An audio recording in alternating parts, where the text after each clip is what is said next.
اعوذ باللہ من الشیطان الرجیم بسم اللہ الرحمن الرحیم۔ سورہ روم کی آیتیں پڑھ رہا ہوں، آیت نمبر 30، 31، 32۔ فَأَقِمْ وَجْهَكَ لِلدِّينِ حَنِيفًا، پس آپ یکسو ہو کر اپنا رخ اس دین کی طرف رکھو۔ فطرت اللہ التي فطر الناس علیہا، اللہ کی فطرت جس پر اس نے لوگوں کو بنایا ہے۔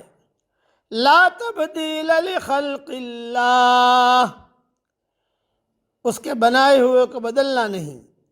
ذالک الدین القیم، یہی سیدھا دین ہے۔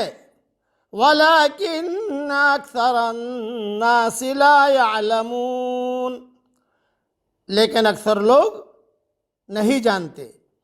مُنِيبِينَ إِلَيْهِ وَاتَّقُوهُ وَأَقِيمُوا الصَّلَاةَ وَلَا تَكُونُوا مِنَ الْمُشْرِكِينَ، اسی کی طرف متوجہ ہو کر اور اسی سے ڈرو اور نماز قائم کرو اور مشرکین میں سے نہ بنو۔ من الذین فرقوا دینہم وکانوا شیعا، جنہوں نے اپنے دین کو ٹکڑے ٹکڑے کر لیا اور وہ بہت سے گروہ ہو گئے۔ کل حزب بما لدیہم فرحون، ہر گروہ اپنے طریقے پر خوش ہے جو اس کے پاس ہے۔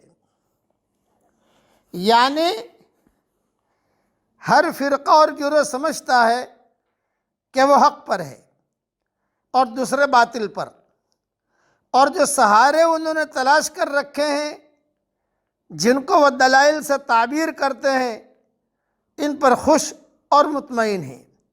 بدقسمتی سے ملت اسلامیہ کا بھی یہی حال ہوا کہ وہ بھی مختلف فرقوں میں بٹ گئی، اور ان کا بھی ہر فرقہ اسی زعم باطل میں مبتلا ہے کہ وہ حق پر ہے، حالانکہ حق پر صرف ایک ہی گروہ ہے جس کی پہچان حضرت محمد صلی اللہ علیہ وسلم نے بتلا دی ہے کہ میرے اور میرے صحابہ کے طریقے پر چلنے والا ہوگا، جو حق پر ہوگا وہ میرے اور میرے صحابہ کے طریقے پر چلنے والا ہوگا۔ ہمیشہ یاد رکھنا، اصل دین ایک ہے اور وہ ہر پیغمبر پر اپنی کامل شکل میں اترا ہے۔ وہ ہے ایک اللہ کی طرف رجوع، ایک اللہ کا ڈر، ایک اللہ کی عبادت، ہماتن ایک اللہ کی طرف متوجہ ہو جانا، یہی دین فطرت ہے۔ یہ دین ابدی طور پر ہر انسان کی نفسیات میں سمویا ہوا ہے۔ تمام پیغمبروں نے اسی ایک دین کی تعلیم دی ہے، مگر ان کے پیرووں نے، ان کے شاگردوں نے، ان کے بعد کے آنے والی نسلوں نے ایک دین کو کئی دین بنا ڈالا، ٹکڑے ٹکڑے کر دیے۔ کئی دین ہمیشہ ان اضافی بحثوں سے بنتا ہے جو بعد کے لوگ پیغمبروں کی ابتدائی تعلیمات میں پیدا کرتے ہیں۔ عقائد میں نو ایجاد مشگافیاں، عبادات میں خود ساختہ مسائل، زمانے کے تاثر کے تحت دین کی نئی نئی تعبیریں، یہی وہ چیزیں ہیں جو بعد کے دور میں ایک دین کو کئی دین بنا دیتی ہیں۔ جب یہ اضافی وجود میں آتے ہیں تو لوگ اصل دین کے بجائے اپنے انہی اضافوں پر سب سے زیادہ زور دینے لگتے ہیں، جن کی بدولت وہ دوسرے گروہ سے جدا ہو کر الگ گروہ بنے ہیں۔ ایک گروہ ایک قسم کے اضافے پر زور دیتا ہے اور دوسرا گروہ دوسرے قسم کے اضافے پر زور دیتا ہے۔ اس طرح بالآخر یہ نوبت آتی ہے کہ ایک دین کو ماننے والے عملاً کئی دینی گروہ میں بٹ کر رہ جاتے ہیں۔ اسی لیے اس وقت میں امت ٹکڑے ٹکڑے ہو گئی، اور اب تو یہ حال ہوا کہ پوری امت کو جوڑنا مشکل ہو گیا، جسے ناممکن کہتے ہیں۔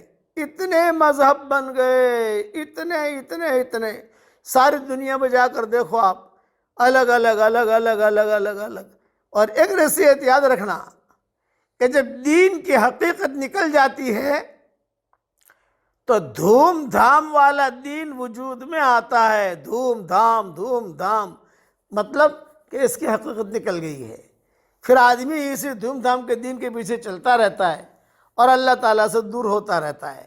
اللہ تعالیٰ ہمیں وہ دین پر چلنے کی توفیق عطا فرمائے جو اللہ کو پسند ہو، ایسا ایمان دے کہ اس کے بعد کفر نہ ہو، ایسی ہدایت دے کہ اس کے بعد گمراہی نہ ہو، ایسی ترقی دے کہ اس کے بعد تنزلی نہ ہو، اور ایسا اس کا قرب دے کہ اس کے بعد اس سے دوری نہ ہو، اور اللہ جل جلالہ عم نوالہ ہر وہ کام کرنے کی ہمیں توفیق عطا فرمائے جس سے اللہ راضی ہو جائے، اور ہر اس کام سے بچنے کی توفیق عطا فرمائے جس سے اللہ تعالیٰ ناراض ہو جائے۔